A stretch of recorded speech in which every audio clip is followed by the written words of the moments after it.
नमस्कार दोस्तों, कैसे हैं आप सब। आशा करता हूं आप सभी सुखी व स्वस्थ होंगे। दोस्तों, मैं हूं एडवोकेट राजेश। स्वागत करता हूं आप सभी का एक बार फिर से आपके अपने YouTube चैनल सेकुलर न्यूज पर। दोस्तों, आज का ये वीडियो आप सभी के लिए बहुत ही खास होने वाला है। दोस्तों, जैसा कि आप सबको पता ही है कि महाराष्ट्र और झारखंड में चुनाव घोषित हो चुके हैं और चुनावों का माहौल चल भी रहा है दोस्तों। और इस चुनावी समर में कई पार्टियां पूरी तरह से ताल ठोक रही हैं दोस्तों। आज हम चुनाव की बात नहीं करेंगे, आज हम बात करेंगे राहुल गांधी की नागरिकता के ऊपर। दोस्तों, 2024 का जब से लोकसभा चुनाव बीता है तब से राहुल गांधी भारतीय जनता पार्टी की आंख में खटकने लगे हैं दोस्तों। तो इसलिए कि आप सभी जानते ही हैं कि 2024 के लोकसभा चुनावों के नतीजे क्या आए। एक वक्त था जब भारतीय जनता पार्टी यानी कि मोदी सरकार के द्वारा ये नारे लगाए जा रहे थे, अब की बार 400 पार। लेकिन दोस्तों, राहुल गांधी की दोनों यात्राओं ने इन चुनावों का परिप्रेक्ष्य ही बदल कर रख दिया दोस्तों। कहां भारतीय जनता पार्टी पूर्ण बहुमत और 400 पार के सपने देख रही थी, लेकिन दोस्तों वही भारतीय जनता पार्टी 240 पर सिमट कर रहेगी दोस्तों, और सहयोगियों के साथ सरकार मिलकर बनानी पड़ी। अब दोस्तों, परिणाम यह हुआ कि कांग्रेस 99 सीट्स लेके आई और राहुल गांधी नेता विपक्ष बने दोस्तों। और दोस्तों, आपको ये बात बता दूं कि जब से राहुल गांधी नेता विपक्ष बने हैं तब से भारतीय जनता पार्टी की आंखों की नींद उड़ी हुई है दोस्तों। आप हरियाणा के चुनावों को भूल जाइए। हरियाणा के चुनावों में क्या हुआ, कैसे हुआ, क्यों हुआ, ये अलग विषय है दोस्तों। क्योंकि दोस्तों, यह सभी जानते हैं कि हरियाणा के विधानसभा चुनावों में हवा पूरी तरह से कांग्रेस की बनी हुई थी दोस्तों। खुद कांग्रेस पार्टी ही हैरान नहीं, बल्कि हरियाणा की जनता भी हैरान है कि भारतीय जनता पार्टी वहां पे कैसे जीत गई दोस्तों। ऐसा कौन सा अंडर करंट था जिससे भारतीय जनता पार्टी जीत गई। खैर दोस्तों, इसमें एक बड़ी बात और भी थी कि हरियाणा विधानसभा के चुनावों में प्रधानमंत्री नरेंद्र मोदी की रैलियां बिल्कुल नाम मात्र ही थी दोस्तों। इसलिए इस चुनावों में प्रधानमंत्री नरेंद्र मोदी को क्रेडिट देना तो आप समझ लीजिए जरूरी है ही नहीं, ऐसा भारतीय जनता पार्टी के नेता मान रहे हैं दोस्तों। खैर दोस्तों, आइए लौटते हैं राहुल गांधी के ऊपर। दोस्तों, मैंने बात शुरू की थी राहुल गांधी की नागरिकता के ऊपर दोस्तों, आपको पता है कि राहुल गांधी की नागरिकता के ऊपर अलग अलग हाई कोर्ट्स में राहुल गांधी की नागरिकता के ऊपर अलग अलग हाई कोर्ट्स में 2 पिटीशंस पड़ी हुई हैं दोस्तों। एक पिटीशन सुब्रमण्यम स्वामी द्वारा दिल्ली हाई कोर्ट में लगाई गई है दोस्तों, और दूसरी बेंगलोर के भारतीय जनता पार्टी के कार्यकर्ता विघ्नेश शिशिर, जिन्होंने इलाहाबाद हाई कोर्ट में पिटीशन दाखिल की है दोस्तों। और दोस्तों इस पिटीशन का सबसे इंटरेस्टिंग पहलू मैं आपको यह बताना चाहूंगा कि राहुल गांधी की नागरिकता की जांच के लिए अब विघ्नेश भाई साहब ने सीबीआई की मांग कर दी है दोस्तों। उन्होंने ये तक कह दिया कि मैं राहुल गांधी की नागरिकता के बाबत मैं सीबीआई से भी मिला और मैंने वहां पर कुछ दस्तावेज भी जमा कराए दोस्तों। अब दोस्तों, आप ये सोचिए कि भारतीय जनता पार्टी और उनके कार्यकर्ताओं के अंदर कितनी खलबली है दोस्तों। राहुल गांधी को उनकी सांसदी से हटाने के लिए कितनी ज्यादा खलबली है दोस्तों।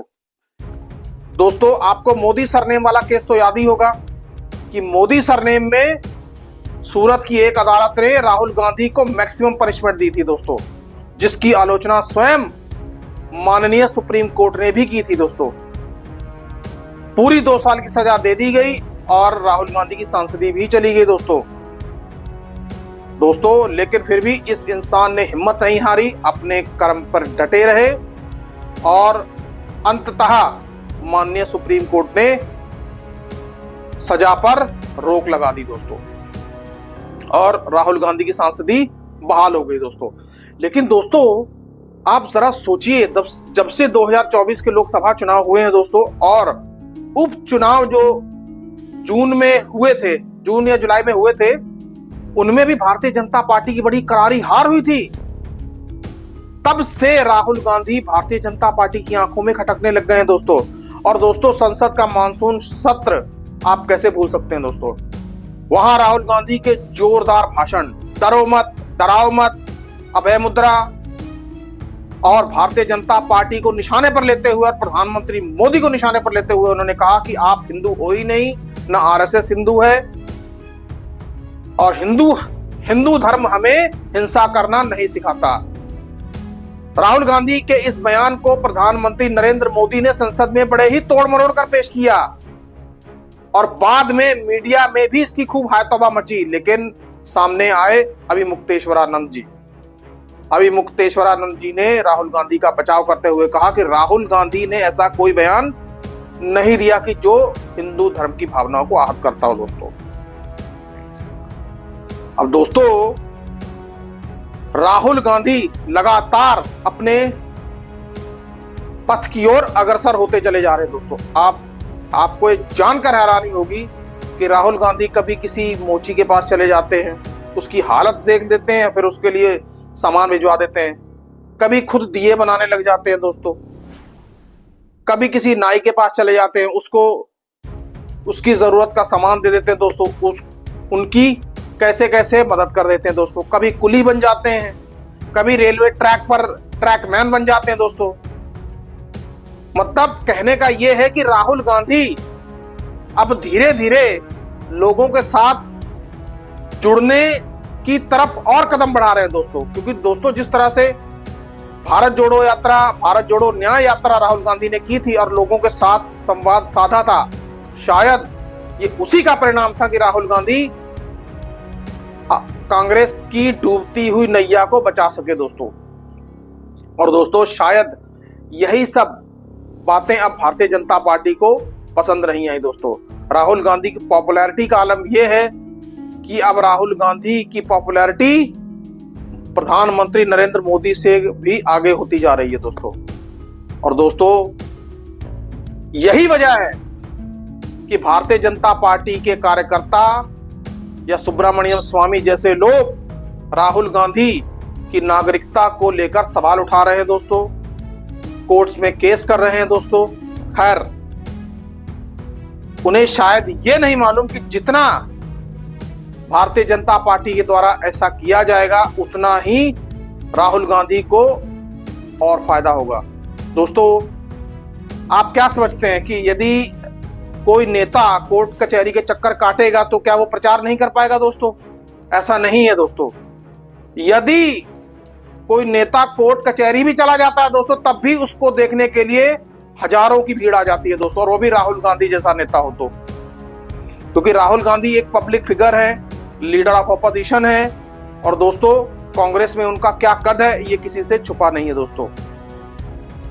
दोस्तों। कहीं भारतीय जनता पार्टी के द्वारा खेला गया ये दांव उन पर ही ना उल्टा पड़ जाए दोस्तों। राहुल गांधी तो पहले ही कह चुके हैं, चाहे आप मुझे जेल में डाल दीजिए, चाहे मेरी नागरिकता छीन लीजिए, चाहे आप मेरी सदस्यता छीन लीजिए, मुझे कोई फर्क नहीं पड़ता। मुझे जो करना है अपना काम वो मैं करता ही रहूंगा, और पब्लिक के भले के लिए मैं कदम उठाता ही रहूंगा दोस्तों। तो आप सोचिए, जब एक ऐसा इंसान दृढ़ निश्चय कर चुका हो तो उसको भारतीय जनता पार्टी के द्वारा की गई इन बातों से क्या ही फर्क पड़ेगा दोस्तों। उल्टा उस नेता की पॉपुलैरिटी में धीरे धीरे और इजाफा होगा दोस्तों। मैं एक बार यहां पर बात हरियाणा चुनाव की भी करना चाहूंगा। चाहे कांग्रेस हरियाणा का चुनाव हार गई हो, लेकिन कांग्रेस ने हरियाणा के लोगों के दिल जीत लिए दोस्तों इस चुनाव में। यदि गौर से देखा जाए तो कांग्रेस की परफॉर्मेंस इतनी भी बुरी नहीं थी दोस्तों। 37 सीटें, जो कि पिछली बार की तुलना में कांग्रेस का बहुत अच्छा प्रदर्शन था दोस्तों। अब जिस तरह से विघ्नेश शिशिर द्वारा राहुल गांधी की नागरिकता को लेकर सीबीआई की इंटरफेरेंस का मुद्दा उठाया गया दोस्तों, ये अपने आप में बहुत ही चौंकाने वाला है दोस्तों, कि अब भारतीय जनता पार्टी इस हद तक उतर आई है दोस्तों। क्या सीबीआई अब इन नागरिकता जैसे मामलों की जांच करेगी दोस्तों? एक समय था कि सीबीआई को बड़े बड़े मामले, आर्थिक अपराध, बड़े बड़े मर्डर केसेस या और भी केसेस जो स्थानीय पुलिस से नहीं हल हो सकते, उनको सॉल्व करने के लिए सीबीआई को बुलाया जाता था दोस्तों। लेकिन दोस्तों, ये कैसा मामला है दोस्तों? राहुल गांधी की नागरिकता का मामला कोर्ट में है। Let the court decide. अदालत को डिसाइड करने दीजिए दोस्तों। इतनी हड़प दोस्तों, अदालत को इस मामले को डिसाइड करनी दीजिए। भारतीय जनता पार्टी को आखिरकार इतनी हड़बड़ी क्यों है दोस्तों? क्या राहुल गांधी की सदस्यता छीनकर क्या अपनी जीत का झंडा फहराना चाहते हैं क्या दोस्तों? अब ये एक बहुत बड़ा सवाल है दोस्तों कि माननीय इलाहाबाद हाई कोर्ट इस पर क्या संज्ञान लेगा दोस्तों, क्योंकि कोर्ट के फैसले या कोर्ट के कामों में बोलना सही नहीं है दोस्तों, बोलना भी नहीं चाहिए दोस्तों। ये था वीडियो राहुल गांधी की नागरिकता पर उठाए गए सवाल, जो कि विघ्नेश शिशिर द्वारा उठाए गए हैं, उसके ऊपर था दोस्तों। आपको यह वीडियो कैसा लगा, कृपया कमेंट बॉक्स में कमेंट करके मुझे जरूर बताएं दोस्तों। हो सके तो इस वीडियो को ज्यादा से ज्यादा शेयर करें दोस्तों, ताकि सच लोगों को पता चल सके दोस्तों। सुखी रहिए, स्वस्थ रहिए। जय हिंद, जय भारत।